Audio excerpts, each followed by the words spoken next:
இது வந்து ஒரு பிளாக் கலரில் ஒரு கோல்டன் ஜரி. இது ஒரு கலர். எடுப்பா.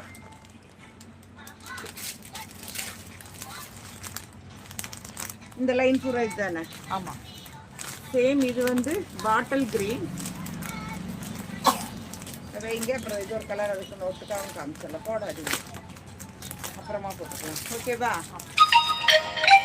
இது சூப்பராக இருக்குது. இப்போ நியூ ட்ரெண்டிங் இது. இது ஒரு கலர். இதுதான் அந்த மாடல். பார்த்துக்குங்க. இது ஒரு கலர். இது பாட்டில் கிரீன். ஃபஸ்ட்டு காமிச்சது பிளாக்கு. ரேட்டு சொல்கிறேன். ரொம்ப ரொம்ப லோ ப்ரைஸு. ஒரு செம்மையான கலெக்ஷன். இதுலேயே எடுப்பேன் போட்டோவா? இது ஒரு கலர்.